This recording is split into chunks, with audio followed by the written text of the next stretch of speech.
फातिमा की रानी माँ, प्रभु यीशु की माँ, आसरा तू ही है माँ।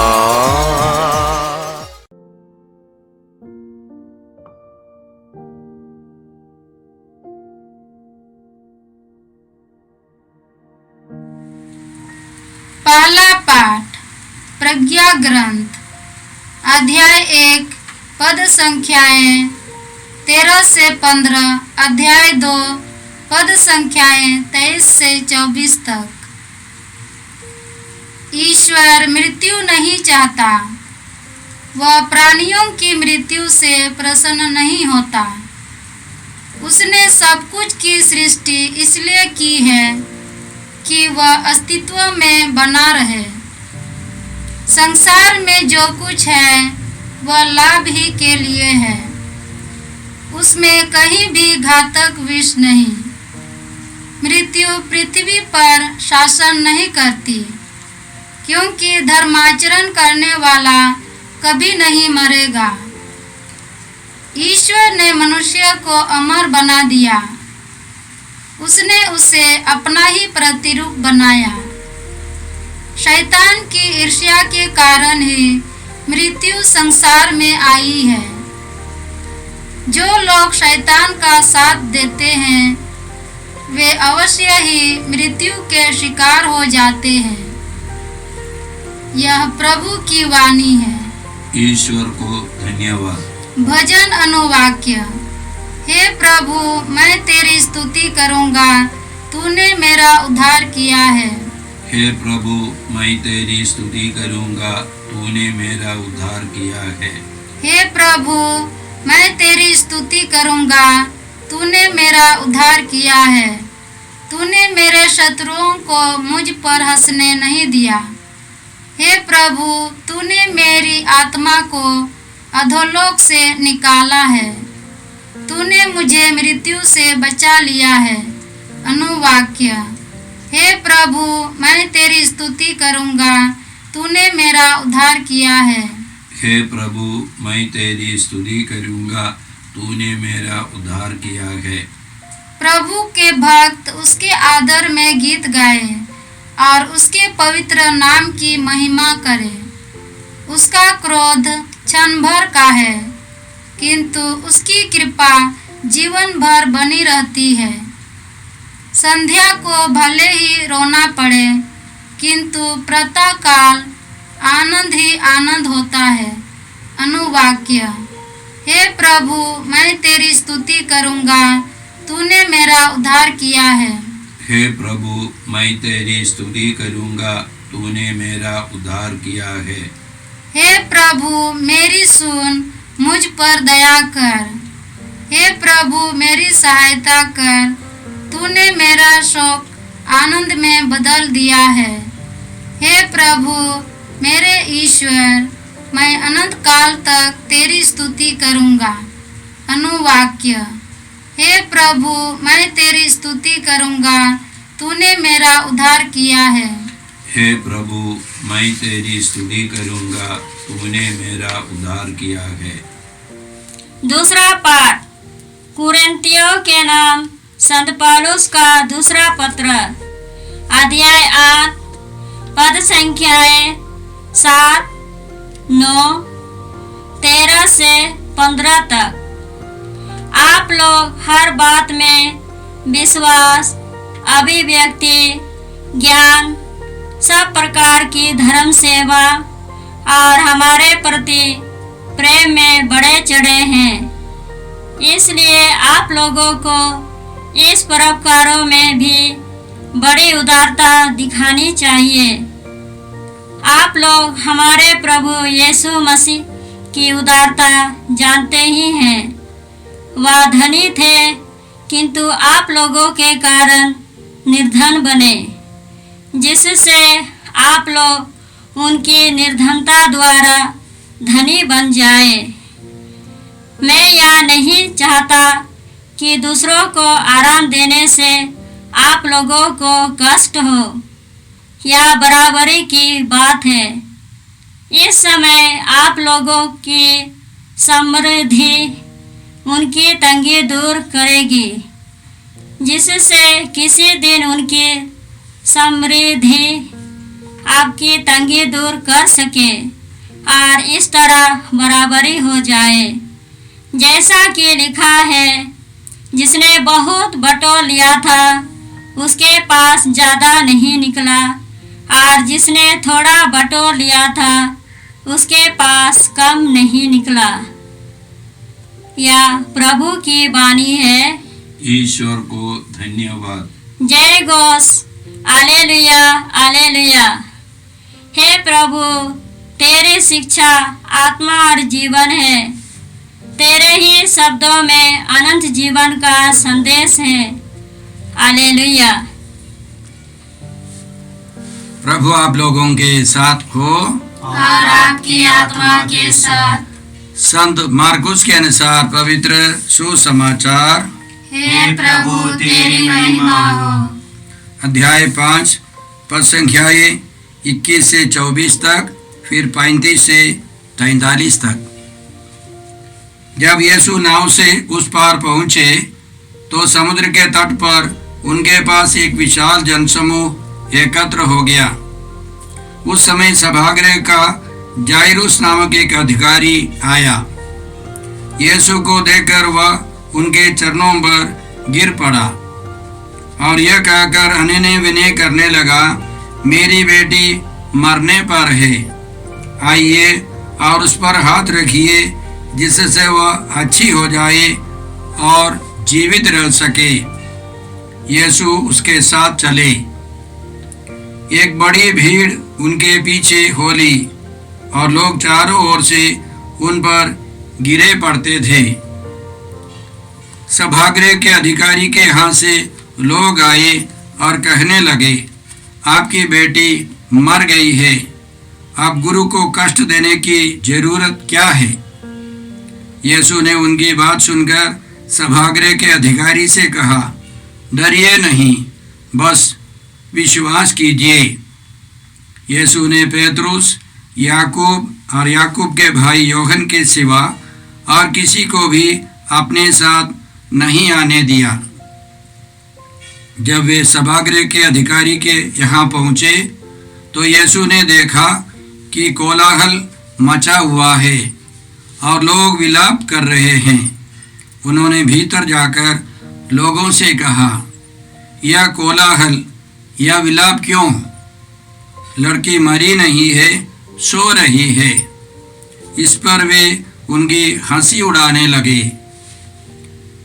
यीशु ने सबको बाहर कर दिया और लड़के के माता पिता और अपने साथियों के साथ उस जगह आए जहां लड़की पड़ी हुई थी। उन्होंने लड़के का हाथ पकड़कर उससे कहा, थालिथा कुम। इसका अर्थ है, ओ लड़के, मैं तुमसे कहता हूँ, उठो। लड़की उसी क्षण उठ खड़ी हुई और चलने फिरने लगी, क्योंकि वह 12 बरस की थी। लोग बड़े अचंभे में पड़ गए। यीशु ने उन्हें बहुत समझाकर आदेश दिया कि यह बात कोई ना जानने पाए और कहा कि लड़की को कुछ खाने को दे।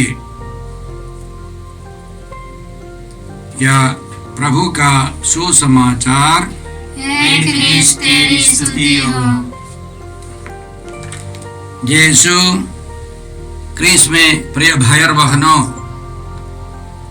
आज के पहले पाठ में प्रवक्ता ग्रंथ के ग्रंथकार ने हमको समझाया कि ईश्वर ने मनुष्य को अमर बनाया, अपने प्रतिरूप में बनाया, लेकिन शैतान की ईर्ष्या के कारण मृत्यु इस संसार में आई है।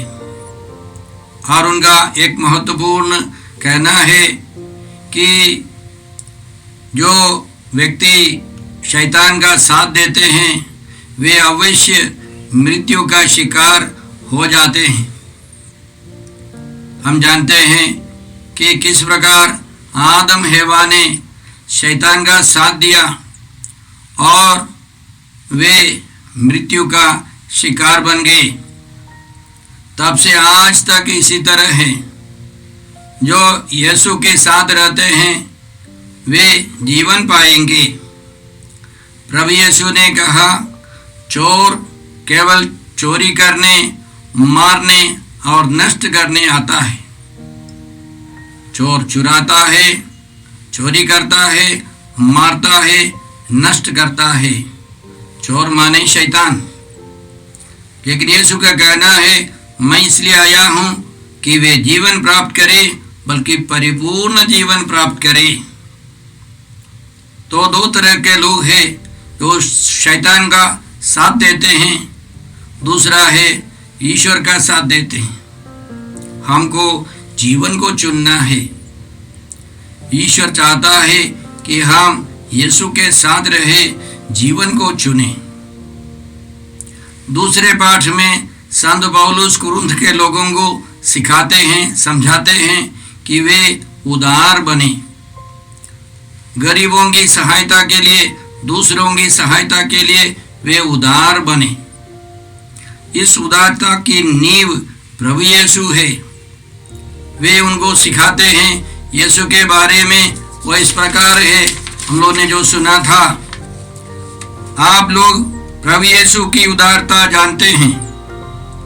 वह धनी थे, किंतु आप लोगों के कारण निर्धन बन गए, जिससे आप उनकी निर्धनता द्वारा धनी बन गए।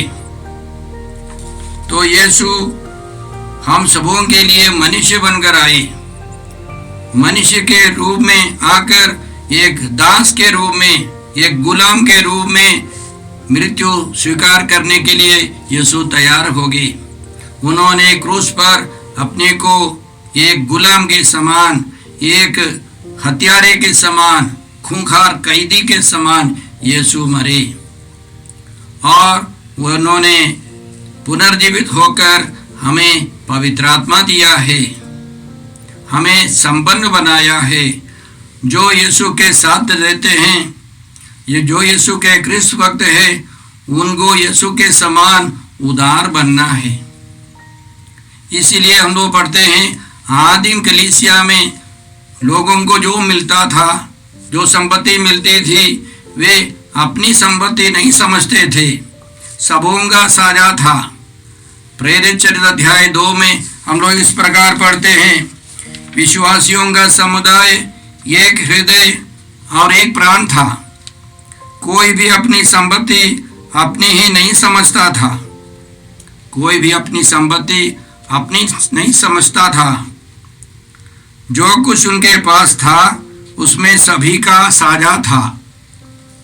तो उन लोगों ने समझा, जैसे पुराने व्यवस्था में लोग, विश्वासी लोग, इस्राएली लोग मानते थे ईश्वर मालिक है, वे केवल कारिंदे हैं, मैनेजर हैं।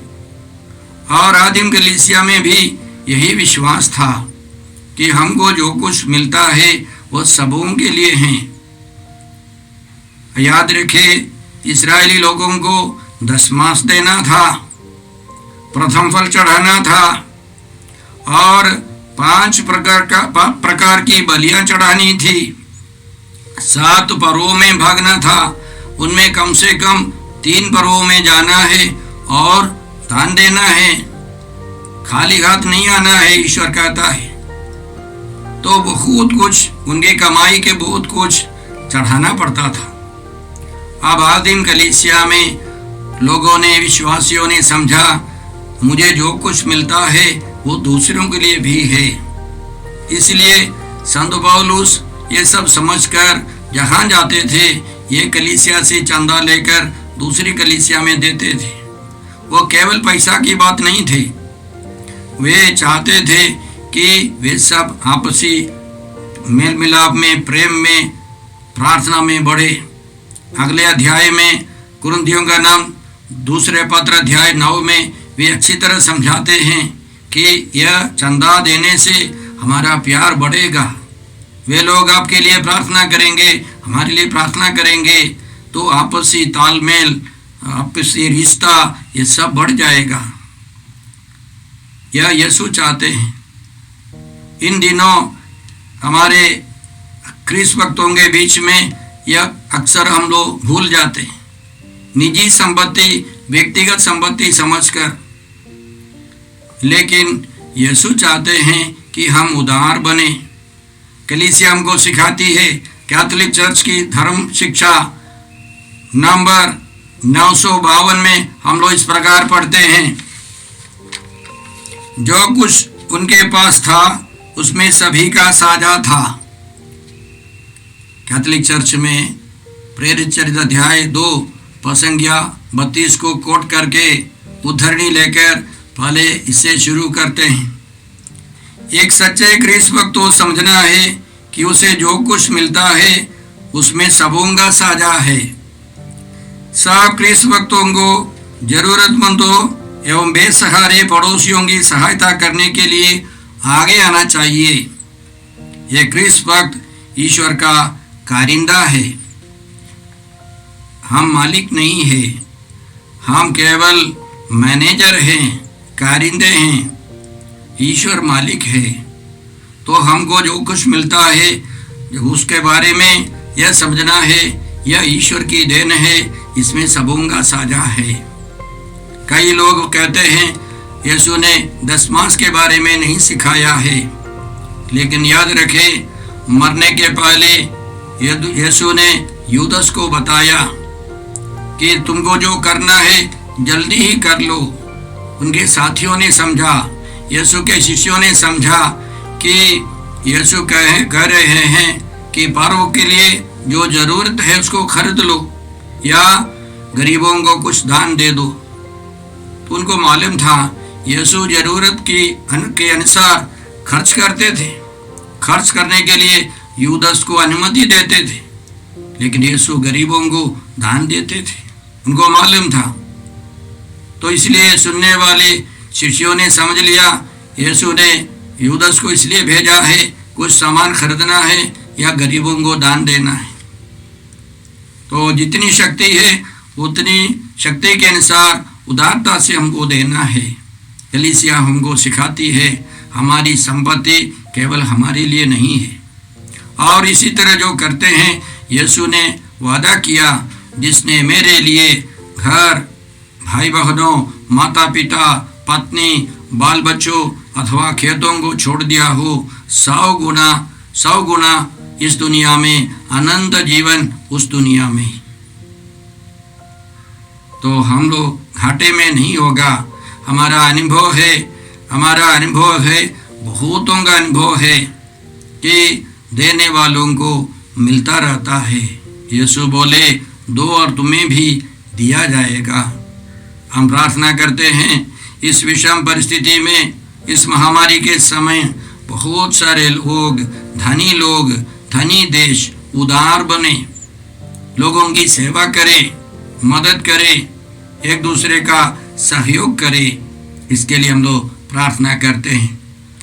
आज के सुसमाचार में हमने सुना कि प्रभु यीशु ने जायरोस नामक एक सभागृह के अधिकारी की बेटी को जीवन दान दिया। वह मर गई थी। प्रभु यीशु ने उसका हाथ पकड़कर कहा, तालिथा कुम, वो लड़की उठो। तुरंत वह उठ बैठी, उसमें जीवन आ गया। लेकिन इस चमत्कार के पहले हम लोग एक बात ध्यान दें कि यीशु ने सबों को बाहर कर दिया। हम लोग इस प्रकार पढ़ते हैं, यीशु ने सबको बाहर कर दिया और वह लड़की के माता पिता और अपने साथियों के साथ उस जगह आए जहां लड़की पड़ी हुई थी। केवल उस लड़की के माता पिता पेतरुस, योहन और याकूब को यीशु साथ ले गए, बाकी सबों को बाहर कर दिया। इस चमत्कार के पहले क्यों? हम लोग ये भी पढ़ते हैं प्रेरित चरित्र अध्याय 9 में, पेतरुस को इसे एक अवसर था। तबीथा नामक एक विधवा मर गई थी और पेतरुस ने सबों को बाहर कर दिया और उसकी लाश के पास जाकर घुटने टेककर पेतरुस ने प्रार्थना की और उसके बाद बताया, तबीथा उठो। उसमें जीवन आ गया। तो यीशु इसी तरह एक प्राइवेसी, अकेला रहना चाहते हैं। सबों को बाहर कर दिया, जो रो रहे थे, बांसुरी बजा रहे थे, कोलाहल हल्ला कर रहे थे, सबों को बाहर कर दिया। इसका कारण हम लोग यशायाह नबी के ग्रंथ अध्याय 48 संख्या 11 में पढ़ते हैं। ईश्वर हमको सिखाता है, वह इस प्रकार है, मैंने अपने कारण ही यह किया। ईश्वर बोलता है, मैंने अपने ही कारण यह किया। मैं अपना नाम कलंकित नहीं होने दूंगा। मैं अपनी महिमा किसी दूसरे को प्रदान नहीं करूंगा। मैं अपनी महिमा किसी दूसरे को प्रदान नहीं करूंगा। ईश्वर की महिमा ईश्वर को मिलनी है। मान लीजिए यीशु बांसुरी बजाने वालों को, हल्ला करने वालों को, रोने वालों को ले जाते, तो बाद में वह बांसुरी बजाने वाला बोलेगा, यीशु के चलते नहीं, मैं खूब बांसुरी बजा रहा था इसलिए ये लड़की जीवित हो गई है, कारण मैं हूँ। जो रो रहा था वो भी बोलेगा, मेरी रुलाई के कारण इस लड़की में जीवन आ गया है। आप सबों को कोई मौका नहीं है, सारी महिमा यीशु को मिलनी है। इसलिए पेतरुस ने सबों को बाहर कर दिया कि पेतरुस की प्रार्थना यीशु से है, पिता ईश्वर से है। सारी महिमा पेतरुस को भी नहीं मिलनी है, बाहर के लोगों को भी नहीं मिलनी है, केवल ईश्वर को मिलनी है। इसलिए यीशु ने ऐसे किया। उसके बाद हम जानते हैं यीशु ने उस लड़की को जीवन दिया, क्योंकि यीशु ईश्वर है, यीशु सबों का मालिक है। यीशु के द्वारा, यीशु के लिए सब कुछ सृष्टि किया गया है। हम लोग कलोसियों के नाम पत्र अध्याय 1 में पढ़ते हैं, सब कुछ यीशु के द्वारा, यीशु के लिए बनाया गया है। तो यीशु चाहते हैं कि हम सब उनके पास जाए। जहाँ मृत्यु है वहाँ जब यीशु आएंगे वहाँ जीवन प्राप्त होगा। तो इसलिए हम लोग ईश्वर को धन्यवाद देते हैं इस महान चमत्कार के लिए। जब हम लोग आज के संदर्भ में देखेंगे इसका महत्व क्या है। जहाँ मृत्यु है वहाँ यीशु जीवन लेके आते हैं। यीशु ने कहा, मैं इसलिए आया हूँ कि वे जीवन प्राप्त करें, केवल शरीर की मृत्यु नहीं। हम पाप करते हैं तो हमारी आत्मा की मृत्यु जैसी है। सब नकारात्मक भावनाएं एक तरह से मृत्यु है। निराशा, चिंता, दुख और परेशानियां, गुस्सा, बदले की भावना, ये सब मृत्यु का रूप है। बीमारी मृत्यु का रूप है। जहाँ बीमारी है वहाँ यीशु आने पर हमको चंगाई मिलती है। मैंने शुरू किया था, इस प्रवचन की शुरुआत में हमने सुना था कि जो शैतान का साथ देते हैं वे अवश्य ही मृत्यु का सामना करते हैं। एक किताब है जो अंग्रेजी जानते हैं, उन सबों से मेरा अनुरोध है वो किताब पढ़ ले। उसका नाम है left to tell. Left to tell. मुझे छोड़ दिया गया ताकि मैं दूसरों को बता सकूं। ये एक रुवांडन लड़की की कहानी है। अफ्रीका की एक लड़की, पढ़ी लिखी लड़की, उसके माता पिता कैथोलिक थे और पढ़े लिखे दोनों अध्यापक थे। ये लड़की पढ़ रही थी, कॉलेज कर रही थी। उस समय उनके दुश्मन के गोत्र के लोग इन सबों को मार डाल रहे थे। इस लड़की के भाइयों को सब एक आदमी दौड़ा दौड़ा कर मार डाल रहा था। उसने 399 लोगों को मार डाला और पूछ रही है, ये लड़की का नाम इम्माकुली है। कहाँ है इम्माकुली? उसको भी मार डालने से 400 हो जाएगा। ये छिप गई, प्रभु की कृपा से वो बच गई, लेकिन उसके अंदर बहुत गुस्सा था, बदले की भावना थी। उसके माता पिता और भाइयों को, 2 भाइयों को मार डालने वाले सब हत्यारों को वह क्षमा नहीं कर सकती थी। और उसको बाइबल मिला, उसने बाइबल पढ़ना शुरू किया और पढ़ते पढ़ते प्रार्थना करते प्रभु ने उसको समझाया।